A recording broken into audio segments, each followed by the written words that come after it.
ఆదిలాబాద్ హస్తం పార్టీలో మున్సిపల్ టికెట్ల పంచాయతీ 4 స్తంభాలాటగా సాగుతోంది.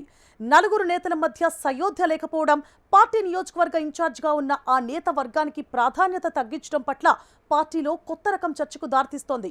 గెలిచే అవకాశం ఉన్న సిట్టింగ్లు, మాజీ కౌన్సిలర్లను కాదని కొత్త వ్యక్తుల పేర్లను తెరపైకి తేవడం గందరగోళానికి దారితీస్తోంది. అది కాస్త రెబెల్ పోటుకు కారణమవుతోంది. అసంతృప్తులు సొంత దారి చూసుకోవడం పార్టీకి నష్టం చేస్తుందనే భయాలు వ్యక్తమవుతున్నాయి. పార్టీలో ఆదిలాబాద్లో 4 స్తంభాలాటగా సాగుతోన్న హస్తం పార్టీ రాజకీయాలపై ప్రత్యేక కథనం. మున్సిపల్ ఎన్నికల వేళ ఆదిలాబాద్ హస్తం పార్టీలో టికెట్ల రగడ కొనసాగుతోందట. ఒక వర్గానికి అధిక ప్రాధాన్యత ఇచ్చి మరో వర్గాన్ని విస్మరించారనే వాదనలు బలంగా వినిపిస్తున్నాయి. టికెట్లు దక్కని వారు తీవ్ర అసంతృప్తితో ఉంటే మరికొందరు రెబల్స్ గా పోటీకి సిద్ధం కావడంతో చెయ్యి పార్టీకి నష్టం జరిగే సూచనలు కనిపిస్తున్నాయట. ఆదిలాబాద్ నియోజకవర్గం పార్టీ ఇన్ఛార్జిగా ఉన్న కంది శ్రీనివాసరెడ్డి వర్గానికి ప్రాధాన్యతను తగ్గించి గెలిచే అవకాశం ఉన్న సిట్టింగ్లను కాదని కొత్త వారికి పార్టీ టికెట్లు కేటాయించడం కొత్త రకం చర్చకు దారితీస్తోంది. అసెంబ్లీ ఎన్నికల అనంతరం బీఆర్ఎస్ నుండి కాంగ్రెస్ లో చేరిన సిట్టింగ్ కౌన్సిలర్లు బండారి సతీష్, కలాల శ్రీనివాస్, మాజీ మున్సిపల్ చైర్మన్ బాదాన్ గంగన్నకు టికెట్ దక్కకపోవడంపై పార్టీలో భిన్నాభిప్రాయాలు వ్యక్తమవుతున్నాయి. అలాగే మాజీ municipal vice chairman Zaheer Ramzani తనతో పాటు మరో అభ్యర్థికి టికెట్ డిమాండ్ చేశారు. కానీ ఆయన ఒక్కడికే టికెట్ ఇచ్చారు. ఎంఐఎంను వచ్చిన మరో బడా నేతకు సైతం టికెట్ నిరాకరించారు. ఇలా సిట్టింగ్లకు టికెట్ నిరాకరించడంతో గెలుపు అవకాశాలున్న చోట పార్టీ చేజేతుల ఓటమి కొని తెచ్చుకున్నట్లుగా ప్రచారం సాగుతోంది. ఆదిలాబాద్ కాంగ్రెస్ రాజకీయాలు మున్సిపల్ ఎన్నికల వేళ రక్తి కట్టిస్తున్నాయి.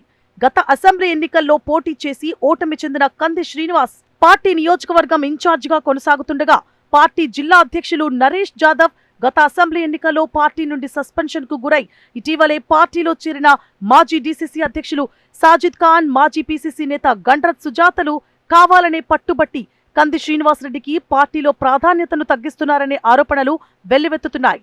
మున్సిపల్ ఎన్నికల నోటిఫికేషన్ సమయంలో ఈ 4 నేతలు ఒక్కటై యునైటెడ్ గా ముందుకు వెళ్తారనుకున్నారు క్యాడర్. కానీ కంది శ్రీనివాసరెడ్డి వర్గీయులుగా ముద్రపడ్డ తాజా మాజీ కౌన్సిలర్లు కలాల శ్రీనివాస్, బండారి సతీష్, బాదాన్ గంగన్నకు టికెట్ నిరాకరించడంతో వారు రెబల్స్ గా బరిలోకి దిగారు. ఆదిలాబాద్ మున్సిపాలిటీలో మొత్తం 49 వార్డులుండగా మెజార్టీ వార్డుల్లో హస్తం పార్టీకి రెబల్స్ బెడద తప్పడలేదు. తాజా మాజీ కౌన్సిలర్లకు టికెట్లను నిరాకరించడంతో నేతలపై మండిపడుతున్నారు. కాగా టికెట్ ఆశించి భంగపడ్డ మరో 3 All India Forward Bloc AIFB పార్టీలో చేరిపోయారు. ఆల్ ఇండియా ఫార్వర్డ్ బ్లాక్ పార్టీని మాజీ municipal chairman Rangineni Manisha lead చేస్తున్నారు. కాంగ్రెస్, బీజేపీ అసంతృప్తులు దాదాపు 10 మంది వరకు ఫార్వర్డ్ బ్లాక్ లో చేరి పోటీకి సై అంటున్నారు. అయితే పార్టీలో సీనియర్లుగా ఉన్న వారికి టికెట్ల కేటాయింపులో ప్రాధాన్యతను ఇవ్వడం జరిగిందని ఆదిలాబాద్ డీసీసీ అధ్యక్షులు నరేష్ జాదవ్ పేర్కొంటున్నారు.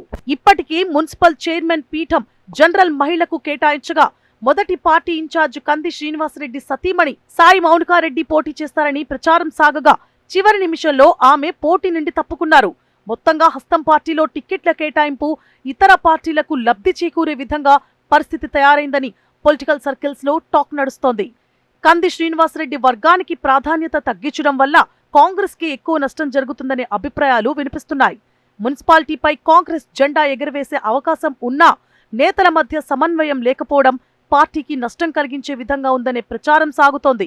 మొత్తంగా అసెంబ్లీ ఎన్నికల నుండి నేటి వరకు ఆదిలాబాద్ లో కాంగ్రెస్ పార్టీకి ఒక్క విజయం దక్కకపోగా మున్సిపల్ ఎన్నికల్లో విజయం సాధించే అభ్యర్థులను వదులుకోవడం పార్టీకి ఎక్కువ నష్టం జరుగుతుందంటున్నారు.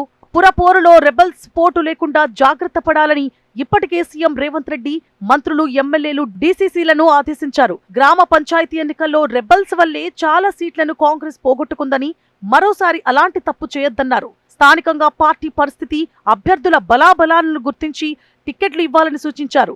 కానీ ఆదిలాబాద్లో రాష్ట్ర నాయకత్వం సూచనలు పెద్దగా పాటించలేదన్న అభిప్రాయాలు కేడర్లో వ్యక్తమవుతున్నాయి.